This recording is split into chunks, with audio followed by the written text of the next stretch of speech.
Eh, Selamat siang Pak, baik Pak Dewan, Pak Kepala OJK.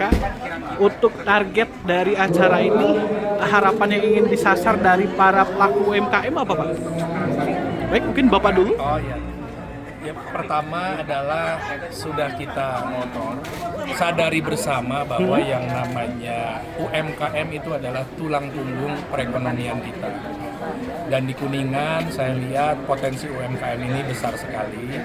Namun demikian, ya ternyata setelah saya lihat di lapangan, di masyarakat, terkait dengan program KUR, itu masyarakat belum begitu memahami secara komprehensif. Ya, karena memang aturan KUR sendiri kan sering berubah gitu seperti itu. Tiap tahun ada perubahan persyaratan segala macam, sehingga di masyarakat kurang begitu tersosialisasi. Makanya dengan acara ini saya hadir ya dari mitra-mitra kita di DPR, yaitu dari OJK, dari Himbara dalam hal ini Bank BRI sebagai penyalur KUR, kemudian Jamkrindo sebagai pendukung program KUR, sebagai penjaminan, perusahaan penjaminan hadir juga, dan hadir juga dari pemerintah daerah. Ternyata yang hadir dari PLUT ya, PLUT itu yang koordinasikan ya UMKM, perindustrian, kemudian perdagangan, yang fungsinya membina UMKM. Jadi semua unsur-unsur yang ada di dalam ekosistem pengembangan UMKM itu hadir acara ini. Tadi seperti saya sampaikan, tujuan daripada kegiatan ini adalah mendorong UMKM di Kabupaten Kuningan ya kan memiliki akses pembiayaan yang mudah ya. Apalagi POJK sudah mengeluarkan POJK 19 terkait akses pembiayaan UMKM. Ini semakin melengkapi bahwa UMKM itu harus memiliki akses pembiayaan yang mudah ya dan dipahami oleh semua masyarakat ya, seperti itu. Sehingga harapannya UMKM ini bisa naik kelas ya untuk menyongsong Indonesia Emas. Mungkin itu sementara dari UMKM binaan Bapak semua ya? Sebenarnya semuanya ini adalah UMKM Kabupaten Kuningan. Jadi semua kita ini harus membina ya, OJK dari DPR yang merupakan representasi daripada rakyat Kabupaten Kuningan, pemerintah daerah, semua harus membina bahu-membahu mendorong agar mereka itu naik kelas, tadi yang saya bilang ya kan, naik kelas untuk Indonesia Emas. Kita kalau bersama-sama yakin kita bisa. Tantangan ada, tantangan di setiap tahapannya ada. Tapi kita jangan khawatir, ketika kita bisa berkolaborasi, bersinergi semua pihak, insya Allah tantangan itu bisa kita lalui bersama. Mungkin itu saja. Seperti diskusi di Karawang juga kemarin Pak ya, jadi Bapak mendampingi UMKM agar tidak terjerat bank emok, pinjol yang ilegal gitu juga ya? Betul, salah satu kegiatan ini di dalamnya adalah kawan-kawan UMKM ini pastinya tadi saya bilang perlu akses pembiayaan.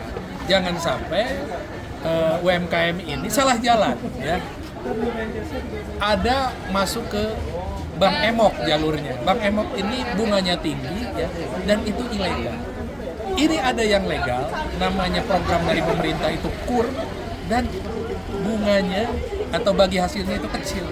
Nah, jangan sampai gara-gara informasinya tidak paham, tidak tahu, ya mereka terjerat ya, pinjaman-pinjaman yang ilegal. Makanya di sini hadir juga dari OJK sebagai pengawas industri perbankan untuk memastikan bahwa program pemerintah terkait KUR ini berjalan dengan sesuai dengan yang kita harapkan. Oke, baik Bapak, izin ke Pak OJK ya. Pak Agus, izin ini tadi Bapak juga bicara tentang proteksi nasabah, berarti debitur ini ya, kredit ya. Kemarin kan ada juga kasus di Kuningan yang debitur waktu Covid katanya bisa dapat relaksasi, tapi kenyataan tetap disita asetnya, agunannya gitu Pak. Mungkin bisa menyampaikan kepada masyarakat supaya lebih masyarakat berani untuk koordinasi baik ke OJK ataupun ke bank terkaitnya itu Pak, supaya tidak terjadi lagi gitu. Ya, OJK hadir bersama Bapak Anggota Dewan Komisi 11 DPR RI hari ini memastikan dan mensosialisasikan terkait dengan tugas dan peran OJK Yang pertama adalah melakukan pengaturan, kemudian pengawasan, pelindungan konsumen, dan yang terakhir adalah pengembangan ekonomi daerah. Kami menyadari bahwa untuk mendorong pertumbuhan ekonomi dibutuhkan sinergi dan kolaborasi yang sangat kuat, baik antara pemerintah, pelaku bisnis, kemudian media massa, akademisi, dan juga tokoh ataupun asosiasi. Nah, kolaborasi Pentahelix ini kita harapkan terus terjalin kuat, dan untuk masyarakat yang hari ini kita sosialisasikan, terutama mereka menyampaikan aspirasi, tidak bisa mengakses KUR itu rata-rata karena sliknya bermasalah misalnya. Nah, OJK memiliki aplikasi namanya aplikasi Portal Pelindungan Konsumen (APPK), itu bisa digunakan saluran untuk mengadukan ataupun mengajukan restrukturisasi atau upaya bagaimana melakukan pelunasan kredit. Perlu saya catat dan sampaikan bahwa OJK tidak bisa menghapus slik seseorang. Yang bisa dilakukan oleh orang yang melakukan kredit dan kualitasnya tidak baik, ya harus dilunasi. Kalau tidak bisa dilunasi secara sekaligus, lakukan restrukturisasi supaya kualitasnya menjadi bersih dan kemudian bisa mengakses skor. Nah, kaitannya dengan waktu COVID ada program relaksasi itu betul, tetapi menghapus buku itu tidak bisa menghapus tagih. Artinya kebijakan ketika pemberlakuan relaksasi sudah selesai, masyarakat tetap wajib untuk melakukan pembayaran angsuran. Jadi ekosistem penyediaan modal oleh perbankan ini jangan disalahartikan sebagai memberi. Hutang itu tetap harus dibayar.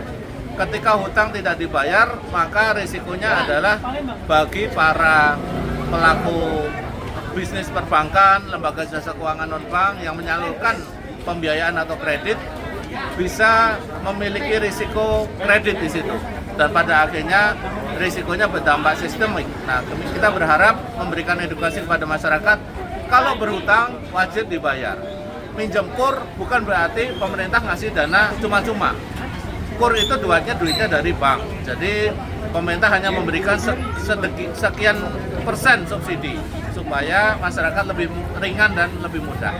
Nah, untuk itu kami terima kasih dengan Pak anggota Komisi 11 DPR RI yang sudah menjalin sinergi dengan baik dengan OJK, dan harapannya program ini tidak berhenti di sosialisasi ini. Nanti kami akan menindaklanjuti melalui sosialisasi per segmen atau per klaster bersama Ketua PLUT yang ada di pemerintah Kabupaten Kuningan. Demikian. Terima kasih, Pak.